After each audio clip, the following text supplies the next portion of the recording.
सभी को करवा चौथ की हार्दिक शुभकामनाएं।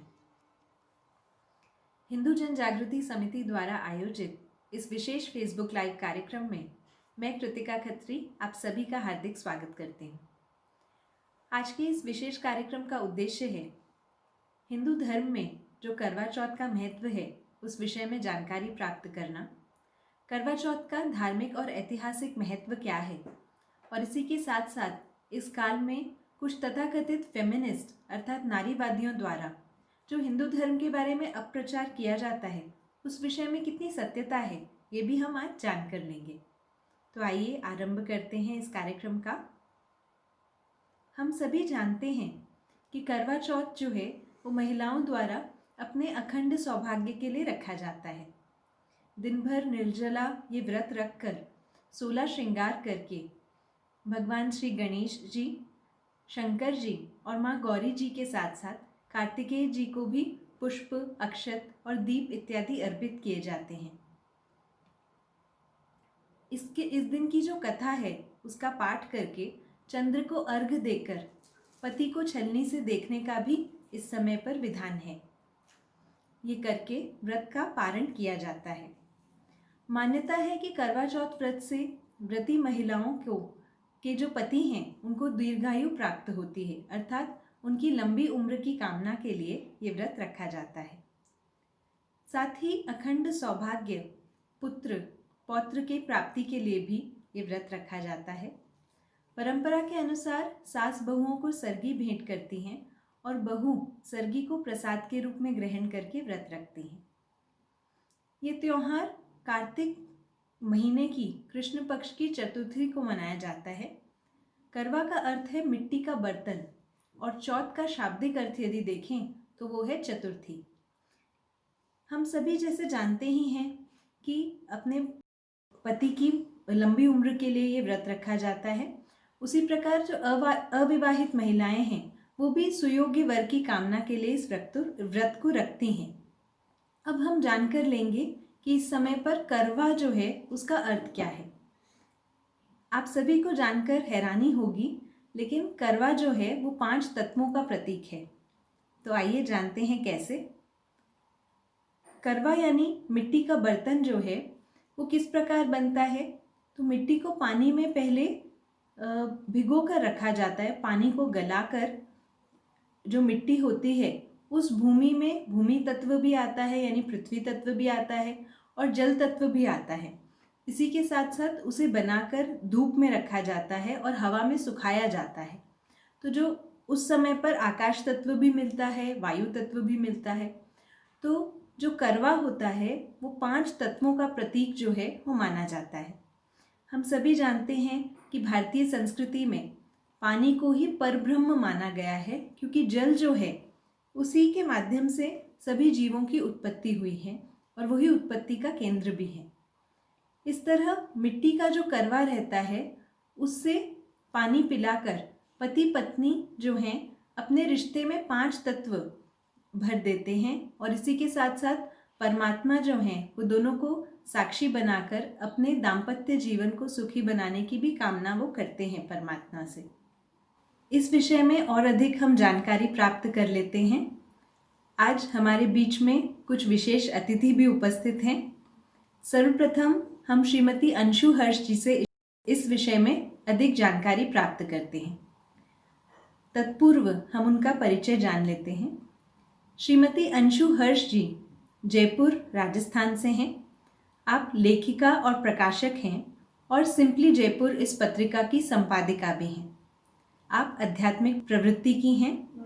मैं श्रीमती अंशु हर्ष जी से निवेदन करती हूँ कि वे करवा चौथ व्रत के विषय में अधिक जानकारी हमें दें। व्रत धारण करने से मनुष्य दीक्षित होता है। दीक्षा से उसे दक्षता प्राप्त होती है। दक्षता की प्राप्ति से श्रद्धा का भाव जागृत होता है और श्रद्धा से ही सत्य स्वरूप ब्रह्म की प्राप्ति होती है, ऐसा यजुर्वेद में कहा गया है। भारतीय संस्कृति का यह लक्ष्य है कि जीवन का प्रत्येक व्रत उत्सव आनंद से परिपूर्ण हो। इसमें हमारी संस्कृति की विचारधारा के बीज छुपे हुए हैं। यदि भारतीय नारी के व्यक्तित्व को केवल 2 शब्दों में नापना हो तो ये 2 शब्द होंगे तप और करुणा। हम उन महान ऋषि मुनियों के श्री चरणों में कृतज्ञतापूर्वक नमन करते हैं। उन्होंने हमें व्रत, पर्व तथा उत्सव का महत्व बताकर मोक्ष मार्ग की सुलभता दिखाई है। हिंदू नारियों के लिए करवा चौथ का व्रत अखंड सौभाग्य को देने वाला माना जाता है। विवाहित स्त्रियां इस दिन अपने पति की दीर्घ आयु की और स्वास्थ्य की मंगल कामनाएं करती हैं। रजनीनाथ यानी चंद्रमा को अर्घ देकर अपना व्रत संपूर्ण करती हैं। करवा चौथ का व्रत हिंदू संस्कृति में उस पवित्र बंध का प्रतीक है जो पत्नी और पति के बीच होता है। करवा चौथ पति और पत्नी के लिए अपार प्रेम, त्याग एवं उत्सर्ग की चेतना लेकर आता है।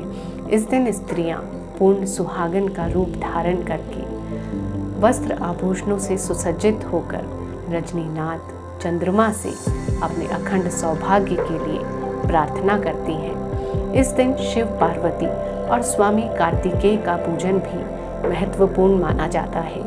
माना जाता है कि जिस तरह से शैलपुत्री पार्वती ने घोर तपस्या करके शिव को प्राप्त किया था और अखंड सौभाग्य की प्राप्ति की थी, इसी तरह हर स्त्री को भी वैसा ही सौभाग्य मिले। करवा चौथ की शुभकामनाओं के साथ आप सभी को प्रणाम। धन्यवाद अंशु जी, आपने हमें करवा चौथ के विषय में आध्यात्मिक जानकारी बहुत ही अच्छी प्रकार से दी। इन्हीं के साथ साथ आज हमारे बीच में एक और विशेष अतिथि हैं, डॉक्टर रिंकू वढेरा जी। डॉक्टर रिंकू जी लैंगिक अध्ययन और लोक शास्त्र में पोस्ट डॉक्टरेट और शोधकर्ता हैं। आप स्कूलों के साथ एक शिक्षक सलाहकार के रूप में और इसी के साथ साथ शिक्षक प्रशिक्षक भी हैं। आप भारतीय ऐतिहासिक और सामाजिक शोध परिषद में प्राध्यापिका हैं। मैं डॉक्टर रिंकू जी से निवेदन करती हूँ कि वे हमारा मार्गदर्शन करें। I request doctor Rinku Vadhera ji to please guide us on today's topic. In the context of Karwa Chauth, we are going to talk about the importance of Vrat, Katha, rituals, and the voices of women who observe these. To begin with, I spoke to a few women who observe the fast of Karwa Chauth. They do it with a lot of Shraddha and Vishwas and a lot of happiness. None of them were coerced into doing this fast.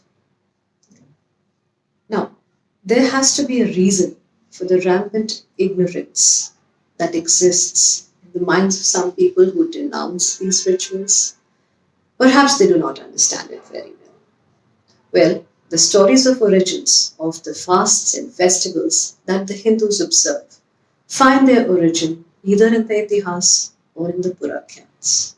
We find that the men and women of the Itihas are no different from the men and women of the Purakyans. The stories may vary slightly because as if the creative storyteller was not very satisfied with one telling, so he or she chose another way to tell the same story. So we find that there are 4 stories associated with any Chaturthi or 8 stories with an Ashtami.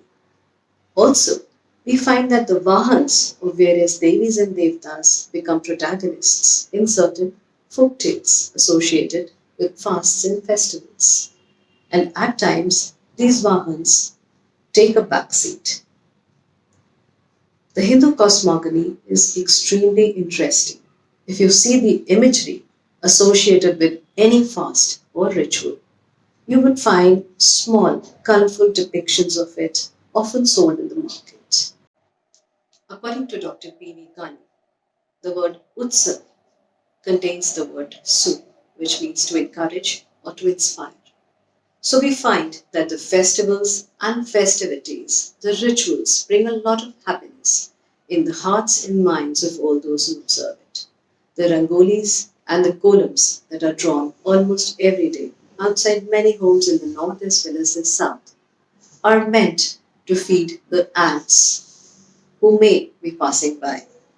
The imagery associated with fasts and festivals is very, very interesting. One finds the sun, the moon, the stars, trees, birds, Godhan.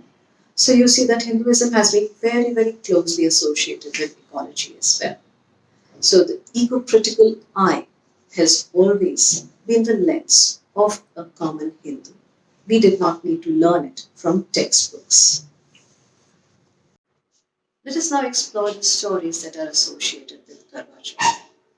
The oldest one is one of Devasur Sangram, in which the Devatas approach Brahmaji for help, who guides them and asks them to request their wives to pray for their victory. Another one is from the Mahabharata, in which Bhagwan Sri Krishna asks Draupadi to pray for the victory of Pandavas. The one that we commonly hear during the Vrat Gathas is of the beloved sister of 7 brothers who is tricked into breaking her fast because her brothers just cannot bear to see her go hungry. Now, in all these stories, to me it appears that it is the woman who is the most powerful being. It is she on whom the victory or the defeat of people hinges. She has the agency to bring change. She has the power to make a difference. Now, coming to the pop culture that we view every day, we find that the pop culture tells us what celebrities to emulate, to what kind of clothes we should be wearing. The advertisements tell us that what kind of products we should be consuming. Now, along with products, we are also consuming ideas. So I came across these messages saying that women really hunger for burgers and not for the lives of their husbands, and that the only thing that a woman thinks about during Karwa Chauth is probably getting only dressed up and not about the longevity of her husband's life. Now, where is this messaging coming from? I feel that certain groups of people, the urban agnostic atheists, who assume the role of spokespersons for all women, all collective women. What kind of right do they have to do that? What about the agency of women who feel empowered by observing these fasts and rituals? An example that comes to mind, a parallel one, is the one in which some atheist agnostic women wanted to enter Sabrimala. What about all those Malayali women who demanded that women be stopped from entering Sabrimala? Whose voice should be heard in all of this? Rinkuji, you very rightly said about the details, giving the importance of Karwa Chauth Vrat. Thank you so much. हम सभी जानते हैं कि करवा चौथ का व्रत जो है वो एक दूसरे के प्रति त्याग और समर्पण इसका प्रतीक भी है, क्योंकि ये एक परिवार को बांध कर रखता है, सभी में प्रेम को बढ़ाता है। लेकिन आज अगर देखें तो आधुनिक विचारों से चल रहे अमेरिका इत्यादि देशों में परिवार की संकल्पना ही नहीं है।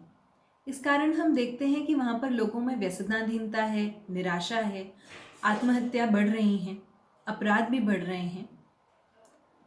आज उसकी तुलना में विदेश जो हैं, विदेशी लोग जो हैं, वो शांति के लिए भारत की ओर देख रहे हैं। ऐसी स्थिति में भारत को तोड़ने में लगी हुई कुछ ऐसी शक्तियां भी हैं जो भारत के व्रत, उत्सव, त्योहारों की संस्कृति पर ही प्रहार कर रही हैं।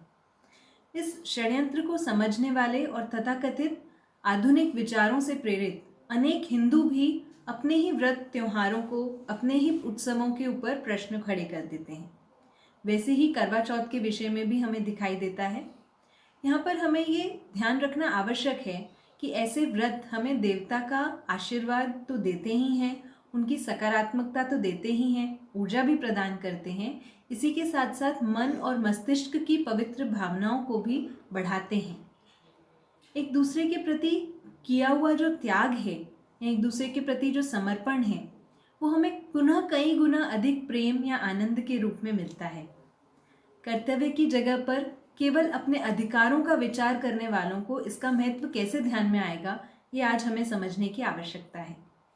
इसीलिए जो श्रद्धा के साथ इस प्रकार के व्रत करते हैं, उन्हें अपने अनुभवों के आधार पर ही इसका विरोध करने वालों को मुंह तोड़ जवाब देने की आज आवश्यकता है।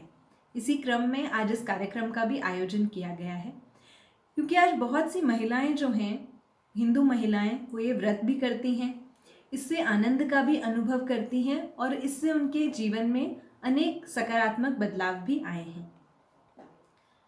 कुछ स्थानों पर हम ये भी देखते हैं कि हिंदू विरोधी जो लोग हैं वो भ्रम फैलाने वाले प्रयास कर रहे हैं, भ्रम फैलाने का प्रयास कर रहे हैं। और कुछ कम्युनिस्ट या स्त्रीवादी जो वामपंथी कार्यकर्ता हैं वो भी ये प्रश्न उठा रहे हैं कि यदि स्त्री अपने पति के लिए करवा चौथ का व्रत करती है तो क्या पुरुष को भी नारी की लंबी आयु के लिए व्रत करना चाहिए। तो हमें ये विचार करने की और ध्यान रखने की आवश्यकता है कि पुरुष अपनी पत्नी के लिए, अपनी पत्नी के प्रति प्रेम के कारण संस्कारवश एक पत्नी में व्रती हो, तब तो वैसे ही वो व्रत आजीवन व्रतधारी ही रहता है। अर्थात जो पुरुष है वो एक ही पत्नी रखता है और उसी एक पत्नी के प्रति वो कर्तव्यनिष्ठ होता है, तो वो व्रतधारी ही कहलाता है। इस बात पर किसी स्त्री अगर आक्षेप लेती है, इस बात पर यदि कोई स्त्री आक्षेप लेती है तो वो आक्षेप उसी प्रकार होगा जैसे कोई पुरुष कभी कहे कि किसी स्त्री को ये जतलाने का प्रयत्न करे कि मासिक धर्म के समय वो पीड़ा का केवल ढोंग ही करती है, उसे कोई पीड़ा नहीं होती है। वास्तविकता में ये जो व्रत हैं ये प्रेम और श्रद्धा के लिए किए जाते हैं। इस व्रत में किसी पर कोई जोर जबरदस्ती नहीं की जाती है। एक माता अगर अपने बेटे के ऊपर छोटेपन से ही, बाल्यावस्था से ही प्रेम करती है तो उसमें उसके मातृत्व की ये विशेषता है। पुरुष को भी स्त्री के इस व्रत का आदर करना ही चाहिए। कुछ वर्ष पूर्व तक करवा चौथ व्रत जो है वो भारत के कुछ ही भागों में प्रचलित था। नॉर्थ इंडिया में या उत्तर भारतीय क्षेत्र में अधिक प्रचलित था, परंतु अभी कुछ समय से इसका जो प्रचलन है वो पूरे भारत भर में अनेक स्थानों पर बढ़ गया है। पहले भावनाओं को माध्यम बनाकर ये जो कंपनियां हैं वो अपने उत्पाद बेचा करती थी और अब नारी सम्मान की चादर फैलाकर विज्ञापन करती हैं। उनका बाजारवाद जो है वो नारी सम्मान के नारे को भुना रहा है। इन्हीं सब के बीच में धर्म और रीतियों के पीछे जो ज्ञान छुपा हुआ है वो तो कहीं खो सा गया है, ऐसा हमें आसपास दिखाई देता है। यदि हम हिंदू धर्मशास्त्र की बात करें तो हिंदू शास्त्र के अनुसार चंद्रमा जो हैं उन्हें भगवान ब्रह्मा का रूप माना जाता है और चंद्रमा को लंबी आयु का वरदान मिला हुआ है, ये हम सभी जानते हैं। चंद्रमा में सुंदरता, शीतलता, प्रेम, प्रसिद्धि और लंबी आयु ऐसे बहुत सारे गुण पाए जाते हैं। इसीलिए जो सभी महिलाएं हैं वो चंद्रमा को देखकर ये कामना करती हैं कि उनके सभी गुण जो हैं वो हमारे पति में आ जाएं, अपने पति में ये सब गुण आएं और उनकी आयु भी चंद्रमा की तरह ही दीर्घ हो, लंबी हो। ये सरल कामना जो है वो इस व्रत के माध्यम से करते हैं। अब मुझे आप ये बताइए कि यदि ये कामना वो इस व्रत के माध्यम से करती हैं तो इसमें गलत क्या है। आज हिंदू धर्म पर यह आलोचना भी कम्युनिस्ट माइंडेड जो फेमिनिस्ट हैं उनके द्वारा की जाती है कि स्त्रियों को हिंदू धर्म में दूसरा स्थान है या द्वितीय स्थान दिया जाता है। जानबूझकर ये प्रश्न बार बार उठाया जाता है कि सनातन धर्म जो है वो स्त्री को द्वितीय स्थान देता है, परंतु हमें ये समझने की आवश्यकता है कि सनातन धर्म ही है जो आत्मस्वरूप ईश्वर को सभी में देखना हमें सिखाता है। इतना ही नहीं, जो चराचर में ईश्वर का अंश है वो भी सनातन धर्म हमें देखना सिखाता है। तो फिर उसमें ऐसी असमानता की बात ही नहीं आती कहीं पर भी। तो प्रश्न ये उठता है कि ये असमानता आती कहाँ से है। तो हिंदू धर्म छोड़कर अन्य कोई भी पंथ पुनर्जन्म नहीं मानता है। पुनर्जन्म है ये अनेक माध्यमों से, अनेक प्रमाणों से सिद्ध भी हुआ है, परंतु फिर भी जो अन्य पंथ हैं वो एक ही बात बताते हैं कि ये एक ही जन्म है, इसलिए जो कुछ करना है वो इसी जन्म में करना है, तो जितनी भी चीज़ों का उपभोग लेना है वो इसी जन्म में लेना है। इस प्रकार की एक विचारधारा जो है वो वहाँ पर रहती है। आज हर स्थान पर अगर हम देखें तो एंजॉय करें इस प्रकार के शब्दों का प्रयोग होता है और इस प्रकार की जो प्रवृत्ति है वो हर जगह पर बढ़ती हुई दिखाई देती है। सनातन धर्म में पाप पुण्य की जो संकल्पना है, अर्थात जो कर्म फल न्याय है कि यदि हम अच्छा कर्म करेंगे तो हमें अच्छा फल मिलेगा, हमें पुण्य मिलेगा, और अगर हम बुरा कर्म करेंगे तो हमें पाप भोगना पड़ेगा, ये जो संकल्पना है ये हमें समझने की आवश्यकता है। तो जो सनातन धर्मी है वो तो स्वयं जानते ही हैं कि यदि हमने कुछ गलत कर्म किया तो उसका फल हमें स्वयं ही भोगना पड़ेगा, तो फिर वो असमानता से कहीं पर बात करेंगे, ऐसी बात ही नहीं आती। उन्हें ज्ञात है कि यदि हमने गलत कर्म किया तो उसका फल हमें ही भोगना पड़ेगा, तो वो असमानता से कहीं पर भी विचार ही नहीं करते। इसी के साथ साथ आपका ध्यान एक और बात की ओर आकर्षित करना चाहूँगी, हमारे वेदों की ओर। यदि यजुर्वेद की बात करें तो यजुर्वेद में बहुत स्पष्टता से कहा गया है कि नगरों का नेतृत्व करने वाली महिलाएं होती थी। तो ये जो कम्युनिस्ट माइंडेड नारीवादी हैं, उनको ये विचार करने की आवश्यकता है कि जब वेदों को लिखा गया उस समय पर वेदों के काल में ये बताया गया था कि जो नगरों का नेतृत्व है वो महिलाएं करती थी, तो यहाँ पर असमानता की तो बात कहीं आती ही नहीं। जब वो महिला का नेतृत्व स्वीकारते थे उस काल में, तो वहाँ पर वो महिला को तुच्छ रूप में देखेंगे ऐसे तो कोई कल्पना ही नहीं। ये तुच्छ रूप में महिला को देखने वाले तो जो ईसाई हैं, जो इस्लाम मानने वाले हैं, वो मानते हैं, क्योंकि ईसाई और इस्लाम जो मानते हैं वो तो महिला को एक भोग की वस्तु समझते हैं या उसको शैतान की बेटी मानते हैं। हिंदू धर्म में तो नारी को पूजा जाता है और यहाँ तक वेदों में कहा गया है कि वो नारी जो है वो नगरों का नेतृत्व भी करती थी। आज के समय में अगर नारीवाद की बात करें तो जो लोग अपने आप को बड़ी फेमिनिस्ट और मॉडर्न मानती हैं, वो ये समझती हैं कि केवल पब में चले जाना या स्वैराचार करना या ब्यूटी पार्लर जाकर सज धज जाना, इसी को मॉडर्निज्म कहते हैं या इसी को फेमिनिज्म कहते हैं। लेकिन हमारे हिंदू धर्म में तो प्राचीन काल की बात करें तो रानी हाड़ा का उदाहरण है। आप सभी को शायद ज्ञात होगा कि रानी हाड़ा जो हैं, उनके पति युद्ध में गए थे।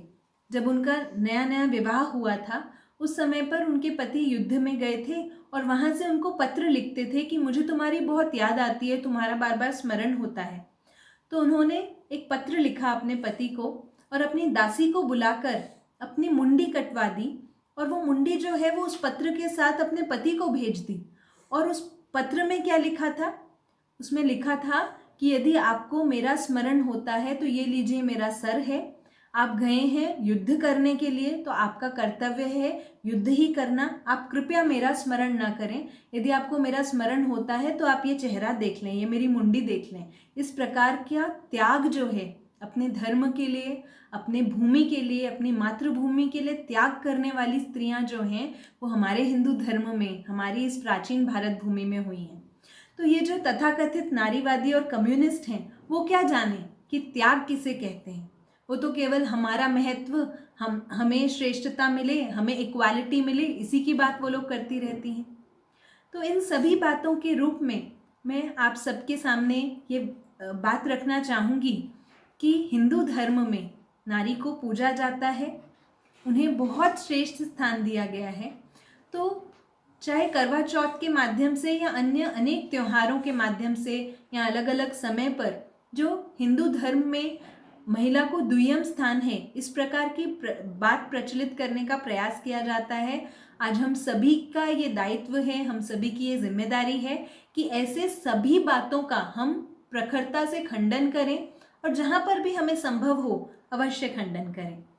इसी के साथ साथ मैं आप सभी से ये निवेदन भी करना चाहूँगी कि आपको ये आज का कार्यक्रम कैसा लगा ये आप कमेंट बॉक्स में अवश्य लिखें, कमेंट बॉक्स में अवश्य डालें। हमारा जो फेसबुक पेज है हिंदू जन जागृति समिति दिल्ली का, वो आप अवश्य लाइक करें। हमारा यूट्यूब चैनल हिंदू जन जागृति समिति उत्तर भारत, इसे अवश्य सब्सक्राइब करें और इसी प्रकार के धर्म राष्ट्र संबंधी जो वीडियोस हैं उनका लाभ, जो पोस्ट हैं उनका लाभ आप सभी अवश्य लें। इसी के साथ आप सभी को करवा चौथ की पुनः एक बार शुभकामनाएं। नमस्कार।